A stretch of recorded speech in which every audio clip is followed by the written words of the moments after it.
ایک صحابی حضرت سعید بن عامر ہیں، حضرت عمر فاروق رضی اللہ تعالیٰ عنہ نے حضرت سعید بن عامر رضی اللہ تعالیٰ عنہ کو گورنر بنانا چاہتا حمص کا. نے کہا میں نہیں بنتا. فرمایا مجھے تم لوگوں نے بنا دیا ہے، خود گورنریاں بھی قبول نہیں کرتے. چلے گئے حضرت سعید بن عامر، گورنر بن گئے، صوبے کے گورنر. مال غنیمت میں سے کچھ زیادہ مال مدینہ شریف میں جمع ہوا تو حضرت عمر نے مختلف صوبوں سے غریبوں کی لسٹیں منگوائیں.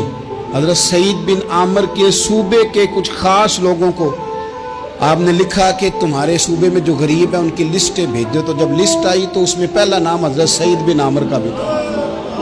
کہا ہمارے گورنر کے پاس پہننے کو کپڑا کوئی نہیں، کھانے کو روٹی کوئی نہیں. حضرت عمر بیٹھ کے رو پڑے. فرمایا تمہارا گورنر بھی مسکین ہے.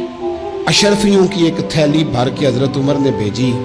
حضرت سعید بن عامر کے پاس جب گئی تو کہنے لگے انا للہ و انا الیہ راجعون. آپ کی اہلیہ کہنے لگی خیریت ہے؟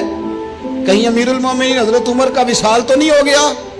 فرمانے لگے نہیں. تو فرمانے لگی کوئی آفت تو نہیں آ گئی؟ کہا نہیں. انا للہ کیوں پڑھا؟ ولی مانس دیکھنا میرے پاس دنیا آ گئی ہے، میں نے تو جان چھڑائی تھی اس سے، کہ میرے پیچھے بھاگتی ہے. حضرت سعید بن عامر نے سارا مال وہیں اللہ کے حضور خیرات کر دیا.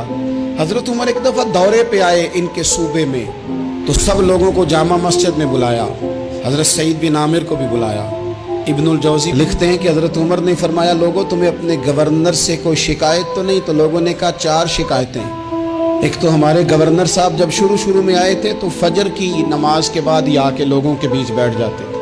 اب اشراق چاشت کے وقت آتے ہیں، سورج پورا طلوع ہو جاتا ہے تو حضرت سعید بن عامر رضی اللہ عنہ آتے ہیں. اور دوسری شکایت یہ ہے کہ صرف دن میں ملتے ہیں، رات کو ملتے ہی نہیں. اور تیسری شکایت یہ ہے کہ ہفتے میں ایک پورا دن ہوتا ہے ملاقات ہی نہیں کرتے. اور چوتھی شکایت یہ ہے کہ کبھی کبھی بیٹھے بیٹھے رونے لگتے ہیں اور بے ہوش ہی ہو جاتے ہیں. آپ نے ایسا شخص گورنر بنا دیا جو دیوانہ ہے. حضرت عمر نے بلا لیا، قریب بیٹھے تھے، کہا دے سوالوں کے جواب. گردن جھکی ہوئی ہے. عرض کرنے لگے امیر المومنین میں نے تو پہلے ہی کہا تھا میں گورنری کے قابل نہیں، میرے والا کام نہیں. فرمایا اب تو منصب تمہارے پاس ہے، تمہیں جواب تو دینا ہے.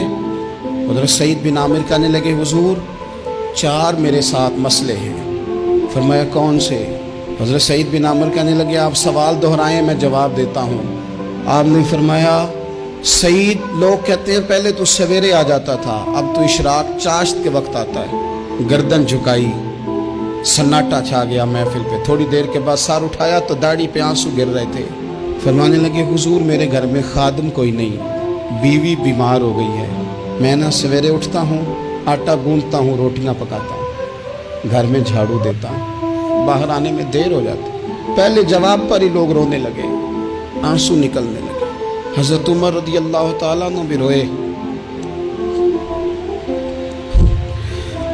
پھر فرمایا کہ سعید تو دن کو ملتا ہے تو رات کو کیوں نہیں ملتا؟ اپنی داڑھی پکڑ لی. کہنے لگے عمر ساری سفید ہو گئی ہے، اب تو لگتا ہے پھل پک گیا ہے، پتہ نہیں وہ کب مجھے کہے گا واپس آ جا. میں نے نہ دن مخلوق کے لیے رکھا ہے، رات اپنے رب کے لیے رکھی ہوئی ہے، مجھے تکلیف نہ دی جائے. گورنر کی بات کر رہا ہوں. پھر کہا سعید یار ہفتے میں ایک دن ملتے کیوں نہیں؟ کہنے لگے عمر یہ میرے رب کے ساتھ پردہ ہے، اسے نہ کھولا جائے. میرا پردہ ہے نا، میں نے اپنے رب کے ساتھ اپنے پردے رکھے ہوئے ہیں. فرمایا نہیں آپ بتائیں. حضرت سعید بن عامر کہنے لگے غریب ہوں، ایک کی جوڑا میرے پاس ہے، میں غریب ہوں. میرے جیسے لوگ ان کے پاس درجنوں جوڑے ہیں اور اس کے باوجود ان کی زبانوں پر شکر اس طرح نہیں آتا جیسے آنا چاہیے. میں نے کہا نا کہ میری اجرت میری محنت سے زیادہ کیوں ہے؟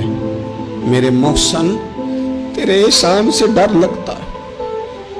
حضرت سعید بن عامر کہنے لگے ایک جوڑا ہے، ہفتے میں ایک دن دھو کے خشک ہونے کو ڈال لیتا ہوں، پھر بیوی کے کپڑے پہن کے بیٹھا رہتا ہوں.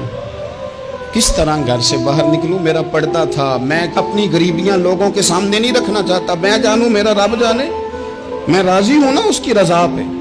اب تو حضرت عمر ہچکیاں لے کے رونے لگے. فرمانے لگے چل آخری سوال کا جواب ہی دے دے، کبھی کبھی روتے ہو تو بے ہوش ہی ہو جاتے ہو. حضرت سعید بن عامر پھر رونے لگے. فرمانے لگے بڑی عمر کا ہو گیا تھا جب کلمہ پڑھا تھا، جب وہ